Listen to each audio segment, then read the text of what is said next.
If you ever happen to find yourself in a bookstore, there's a chance you could come across a New York Times bestseller called 1,000 Places to See Before You Die.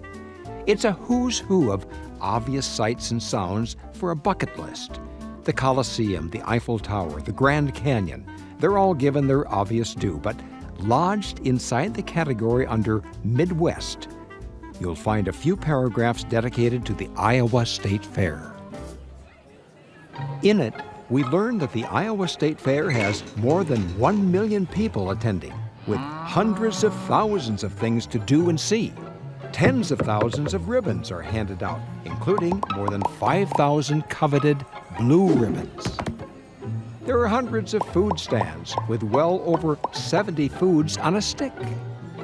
And all this comes in the package of one state fair. One state fair that's unlike anything else. One state fair that is, indeed, a great state fair.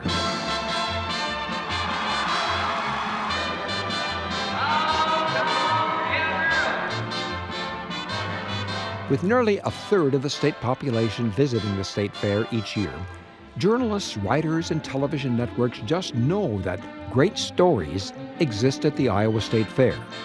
The food, competitions, agriculture, and thousands of other things to see and do are funneled and compressed into a 450-acre lot only one time a year.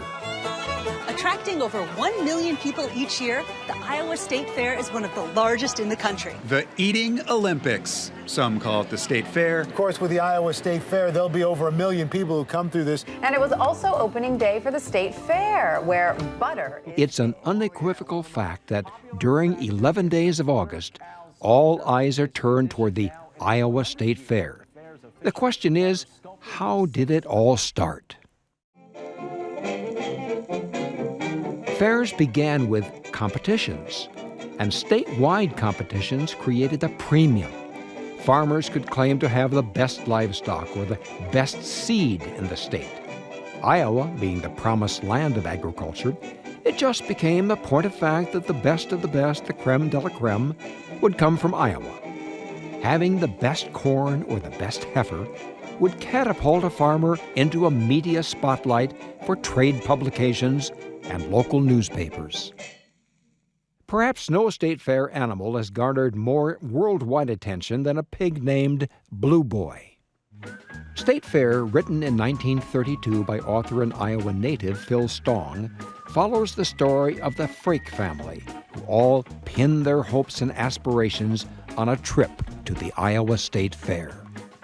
The book received generally positive reviews, but more importantly, it was adapted for film 3 times, in 1933, 1945, and 1962. Since the dawn of celluloid, few other things create more interest, generate more buzz, or garner more enthusiasm than Hollywood movies. And here we have a movie about the Iowa State Fair. By 1945, the movie needed a reboot, so the producers followed suit with many films of the time, and State Fair was adapted into a musical written by Rodgers and Hammerstein. While the movie followed the same general story, it was the music that truly set it apart. It might as well be spring. The song, It Might As Well Be Spring, won the Academy Award for Best Song. But it was this little number that continues to say all there is to say about the Iowa State Fair. Our state fair is a great state fair. Don't miss it, don't even delay. Our state fair is a great state fair. Don't miss it. Don't even be late. It's dollars to donuts that our state fair is the best state fair in our state, if not the entire country.